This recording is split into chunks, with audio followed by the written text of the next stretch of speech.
Welcome to the episode of Chat Sports Talk, and welcome to my college football week 2 recap video. That's right, we go over my picks from last week and see how well I did and didn't do. Kind of go over some of the aspects of the games, some of the highlights and lowlights, and what you may. And kind of let you know, I did, spoiler alert, I did pretty good. As we all know, the time frame of this video, by the time I'm recording this and get this released, so hopefully I get this released later on today, that this is the 22nd anniversary of September 11th, a dark day in American history, a day that we united as a nation for a common goal, a common threat, a threat we're still trying to go after today. And may us never forget those that lost their lives during that time frame. Those first responders of the NYPD and FD New York that went into the Twin Towers to save as many people as they possibly can, ultimately losing their lives as the towers collapsed on top of them. Those of the United flight that crashed in Pennsylvania that determined to take the life in their own hands and die by their own means and not be flown into the White House as it was originally planned.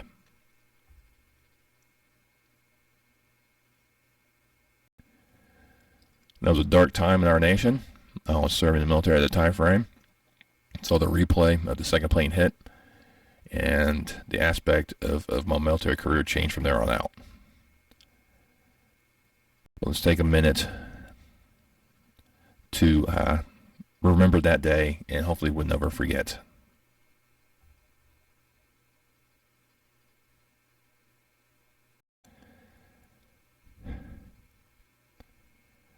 Well, on that somber note, let's go ahead and talk about football. And like I said, I did extremely well in my second week.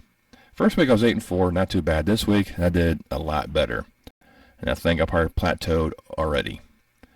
So let's go kick off with the marquee game of the week, and that's between Texas and Alabama out there in Tuscaloosa. And a lot of fanfare going about this one. Now, I know last year when Alabama visited Austin, it was very close and they almost got upset in Austin, but Ewers was taken out, and that completely changed the aspect. Of course, Bryce Young was a struggling quarterback at that time frame and was able to rebound himself. Texas, of course, retooling their backfield after losing their two backs.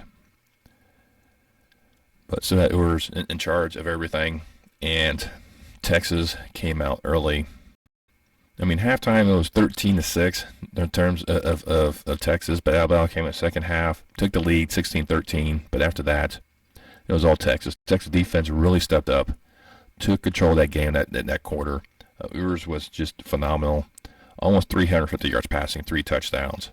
His favorite target was Sanders with over 100 yards passing. Receiving, should I say, and then Mitchell was his favorite target in the end zone. You ended up grabbing 2 of those.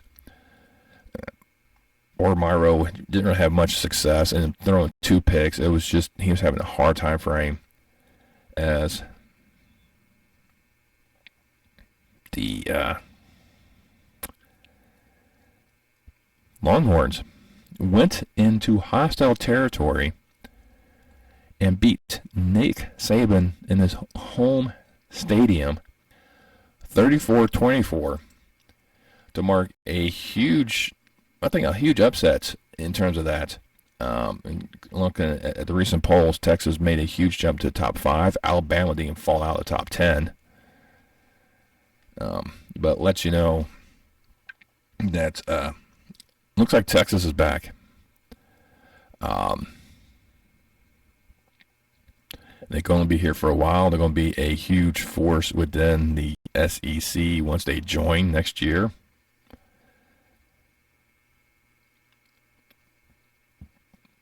And it shows how much this that team is going to really impact their future home. And of course, dealt me one of my losses. Next up, we'll head over to Raleigh, North Carolina, where the Wolfpack are playing host to the Irish. Now, I said this is going to be a test for Notre Dame because their first two games, Navy and Tennessee State, so really not much of a test for them. I figured NC State put a little more of a fight than they did. Armstrong's done the new quarterback, the former Virginia quarterback, transferred over. Hartman, of course, many of you know, was a former Wake Forest quarterback, transferred over to Notre Dame. Very competent. They had a hour delay between that. And as soon as they came back, Estime routed off this 80-yard touchdown run, which really just set the pace for the rest of the game. Notre Dame defense was very prolific early in the game, disrupting NC State altogether. I thought NC State would actually be winning this game for 3 quarters.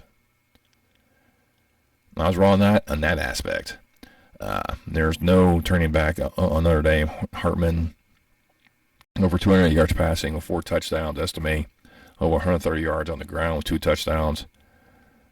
It was Notre Dame often as often they could. Even the bad guys were having a field day as well. And racking up 21 points in the fourth, and a route to a huge victory for the Irish, 45-24. Then we head out to Waco, where the Baylor Bears are trying to bounce back against Utah. Baylor tried to come back from their disappointed outing against Texas State at home. Utah struggled last week against Florida, and I figure they're going to continue to struggle as well, because I knew Baylor's going to come out looking to reestablish themselves for the season. They did not want to fall to 0-2. And Baylor somewhat dominated most of the game. I mean, 13-6 into that final frame. And it looked like they were heading for another. We're looking to head to a victory and really upset me. But change the quarterback, and Utah scored 2 touchdowns within 2 minutes to take the lead. I mean, it was just unprecedented how quickly that the Utes flipped the script, and came back. It came back to a latch ditch play at the end by Baylor. You know, the Baylor faithful thought it should have went one way. It went a different way. But they're in the back of the end zone. However, people say it should have been called pass interference. Both were going for the ball. Both have the right to the ball. I think it was a good no call. I know a lot of the Baylor faithful didn't like it. There were a lot of calls Baylor fans did not like by the refs in this game.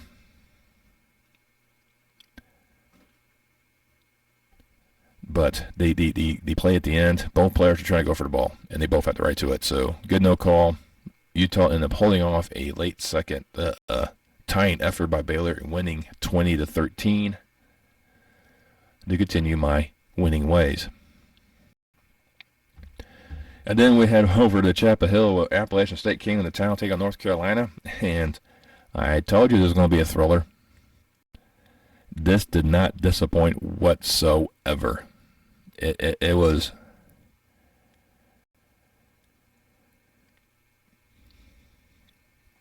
a tit for tat. It really was. App State's just one of these schools that always seem to play well, and especially against other FBS programs. They always seem to find ways to make games interesting in ways you really shouldn't. Tied at half at 10-10. North Carolina had the lead heading to the fourth, 20-17. But App State was able to tie it, send into overtime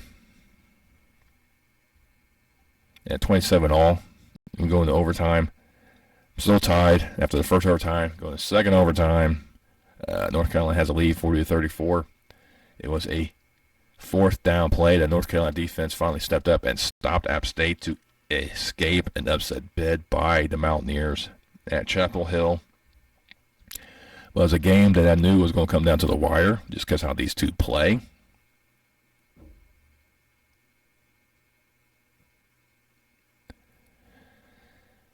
And it's Really shocking that, App State's not talked about in other expansion scenarios, but I think it should be a school looked at by a certain conference and maybe looking to add one more. But North Carolina escaped an upset bid by the Mountaineers 40-34. Then we head to Pullman, Washington, where Wisconsin Badgers, ranked 19th at the time, come to visit the Cougars of Washington State. And a lot of eyes were on Wisconsin, and they had a running back to really kind of look at, but everyone forgot about Washington State's offense. They have a very prolific offense themselves. Barely have a defense, too. Because early on, Washington State was able to do pretty much anything they wanted. They're up 24-9 at half. Now remember, I picked Wazoo to upset Wisconsin this game. But Wisconsin came back in the second half, really dictate somehow the aspects of the game. We only trailed by 2 points into that final frame. Wazoo was able to finally pin back, take care of business, get that go-ahead, that leading touchdown to end up escaping Wisconsin, upsetting the Badgers 31-22. And giving the Pac-12 a lot of good wins so far early in the season. So it's going to make Pac-12 play look really, really interesting when it comes down to it. Then down to New Orleans, where the Tulane Green Wave are playing host to Ole Miss. Now, this one I said was going to go back and forth. Tulane's really good. They're trying to retool from their trying to see if they can repeat their winning ways when they beat USC in the Cotton Bowl. Ole Miss is retooling their offense, and Dart had a pretty good first game. Of course, they didn't play anyone tough, so Tulane's going to be the part of their first matchup. And it was a very evenly matched game, pretty much. 17-10.5 in favor of Tulane. I was not too worried about that. I kind of figured Tulane was going to be leading early. I think the coaching abilities and the level of talent Ole Miss had should dictate how things could kind of go. And you start seeing that aspect, especially in the fourth quarter. That's when Ole Miss just took control, especially when you had Ivy scoop and score in the fourth. That really iced the deal, and Ole Miss beat Tulane 37-20. Then we have to Boulder, where Colorado was playing host to Nebraska, and I guess some bad blood was already feuding already. I think Matt Rule had a few choice words about Sanders and the coaching, and they took it personal. They used that against Nebraska and just destroyed that defense as much as I said they would. Now, I thought Colorado was ranked too early, but also said that their victory would then solidify their rankings. Sanders has put himself in the Heisman race, the early Heisman talk, only 2 weeks in. And I think Sanders is definitely up there in terms of Heisman candidate because how much he has decimated TCU and Nebraska. They didn't take on like Northern Colorado and UNLV. They actually went after two Power 5 programs. Now, Nebraska's not quite up there, especially recently, but definitely a one not to look the other direction. But the Buffaloes just stampeded the Cornhuskers 36-14. Give me, yet again, another victory. It's going to be a common theme throughout this one. Then we head down to South Beach, where Miami's playing host to A&M. Two programs that are trying to retool themselves and be significant once again. And definitely have the talent in place, have the coaching staff in place. A&M definitely gets the recruits. Van Dyke's looking to become a dominant force out there in Miami and in the ACC as a whole. His mother wears a custom jersey that says Van Dime because he draws nothing but dimes. I found that hilarious. I also called for Miami to win against A&M. Now, early A&M had early success, but once Miami was able to settle the defense and all that, because if it wasn't for an early muffed return that gave A&M a very short field that ended up getting them a touchdown, this game could be completely different. But A&M was up early, but then the halftime was 21-17 Miami. Miami was starting to dictate things how they would go. They were rushing the right amount. The offense was doing what they could.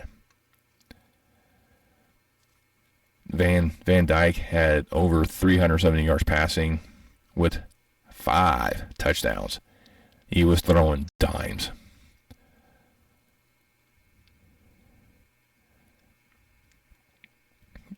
A&M was showing some signs of that. They still had a lot of yards in the air. Still receiving 142 yards total, no touchdowns. So he was like the favorite target, but they couldn't get anything going. Daniels over 60 yards rushing, but he did score. But Miami did take a 98-yard return to the house. That pretty much iced the deal as the Hurricanes blew away the Aggies 48-33. Give me another W on the season. We head to Ames, Iowa, where Iowa State Cyclones, my bad, are playing host to the Iowa Hawkeyes in their annual Cy-Hawk Trophy grudge match. Now, Iowa State was able to surprise them last year, so they were looking to repeat as Cy-Hawk champions. And Iowa controlled the majority of this game. I mean, it was not pretty. I don't think these games will ever be pretty, especially Iowa games in general. Never going to be pretty. They're just consistent. They have a nice, good defense, and they continue just to kind of push their way around. 17-3 heading into halftime. 20-3 heading to the fourth. This when Iowa State started to come back. They got within 7. There was a 4th down try that once Iowa stopped that was it. They reclaimed the Cy-Hawk Trophy once again, escaping Ames with a 20-13 victory. Give me another W on the season. Down to San Antone, where the Roadrunners playing host to Texas State. The Roadrunners were favored immensely in this game. Immensely. They thought the Roadrunners were going to dominate Texas State. They forgot what UTSA did against Houston, and they forgot what Texas State did up in Waco. If I was a betting man, I would say Texas State for the points because you were the one. But I also said UTSA was going to win the game, and my pick was UTSA. And they struggled early. It was 10-10.5, which I knew was going to be. I knew it was going to be a close game. I was giving Texas State a lot of credit for what they did in week 1. I knew they were going to try to carry that in the week 2, take care of their I-35 rival. But in the end, UTSA was a little bit too much. It escaped Texas State 20-13. So if you took Texas State for the points, you won. If you took UTSA for the W, you won. You took UTSA with the points. Yeah, well, you're a sucker. But once again, another W. Then we head over to Pittsburgh, where the Pittsburgh Panthers playing host to the Cincinnati Bearcats. The AFC North Divisional showdown. No, it's not quite that. But yeah, this was a definitely an interesting matchup. Everything was pointing towards Pittsburgh on this particular night. Cincinnati kind of had to retool, new head coach, because Fickle's down with Wisconsin. Had to retool their offense. So I guess a lot of love was towards Cincinnati in that aspect. And after watching this game, I kind of see why. There's definitely some questions about Jones, the quarterback. But he was able to muster enough. I mean, the defense was all over Pitt. Djokovic could not do much for Pitt. I probably butchered his name, so I apologize for that. Kenner was a nice focal point for the Bearcats. Over 150 yards on the ground, but he only had that one touchdown. Doesn't really matter. Cincinnati was able to take a 27 halftime lead. They were dominating most of the game. They were dominating 3 quarters, 27-7 heading into the final frame, where they're able to weather a Pitt comeback. Penalties also a huge factor in this game, but Cincinnati was able to escape Pitt with the W, 27-21, by a game that called Cincinnati to win at Pitt. So marking that W for me. Then we head over to Mississippi State. They played host to Arizona. Now for this one, I did call for Arizona to win. I thought it would be a close matchup between the two, and it was. I had a little more faith in Delora and the Wildcats than I did with Mississippi State. Mississippi State jumped up early, leading 14-7 at the half. Then 21-14 heading to the final frame. That's until Arizona, was able to make sure it ended up tied at the end of the game. 24-all. So then we head into that overtime frame where Pittman was able to grab a 29-yard touchdown in overtime. Arizona was trying to go for first down to continue their drive in the overtime. Failed to get it. That was it. Mississippi State withstood a Arizona upset bid, ended up winning 31-24. Giving me my only second loss of the game of the week. That's right, only lost 2 games this week. Like I said, I think I peaked way too early. We head out to San Diego, where the Aztecs playing host to the Bruins. Last year, San Jose gave Bruins a nice scare. Unfortunately, this time around, UCLA wasn't playing around. They had a lackluster performance against Coastal Carolina, and they seem to have these errors so often where they just kind of go flat, overestimating the opponents, and find themselves in the hole. I think they came in this game well prepared. Moore, almost 300 yards passing, 3 touchdowns. Hardman was also a near 100-yard rusher. And it was nothing but the Bruins throughout this game. They controlled the tick from opening kickoff until the final whistle, as they ended up cruising, beating San Diego State 35-10. I didn't think it'd be quite that big of a swing, but I had the feeling it was going to be that. In the final game between Oklahoma State and Arizona State. Now, I do kind of like how what Arizona State kind of does with their offenses, and they always seem to find ways to be kind of competitive. But Oklahoma State always find ways to be stuck around the end. They're always fighting. They're always grudging it out because Grundy always finds ways to get the best out of his athletes. It was a 15-10 halftime lead by the Sun Devils. And that was it for Arizona State. Oklahoma State defense just kick it up a notch. Didn't allow Arizona State to do much of anything. Dominated the game, beating Arizona State 27-15, giving me my 12th victory of this week. And yeah, 12-2. Who would have thunk that? But that's how week 2 went for me. There's a couple other games I thought about talking about, like the Illinois-Kansas game. I was going to pick Kansas anyways. Oregon, Texas Tech. I was going to pick Oregon. They ended up winning as well. Jacksonville State, Coastal Carolina. I was going to go Jacksonville State. I would have lost that one. There's definitely some weird ones out there. Rice beating Houston in double overtime. I didn't see that one coming. Southern Illinois upsetting Northern Illinois. I don't really call it an upset, but beating an FCS school, beating an FBS school. UCF struggling at Boise. I mean, there's always some games out there that were definitely interesting. So there's a lot of hype right now around Texas and Colorado. We'll see if that momentum continues for them later on down the road, because Texas still has a few games to worry about. Same thing with Colorado, because I think Colorado also have to worry about USC at one point in time and or Oregon. We'll see how they will kind of handle that situation. Texas has their annual grudge match against Oklahoma, so who knows how one plays out. Normally, whoever's supposed to be in favor normally loses. It depends how that that game seems to go lately. Because, to hell with defenses and the Red River Shootout. And there's always a surprise game here so often that just catches up with people. Who knows with Ohio State, Michigan, Penn State are all look like they're heading for a three-way battle for the East. Who will take on coming out of the West? Could be Iowa again. The Pac-12 was looking. They're going to close out 23 with a bang. Looking at many teams in that conference because they're 500 or better.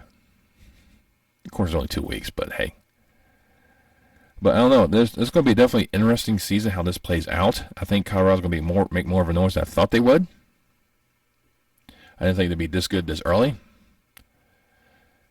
Of course, I wasn't really in tune to Deion Sanders' coaching ability.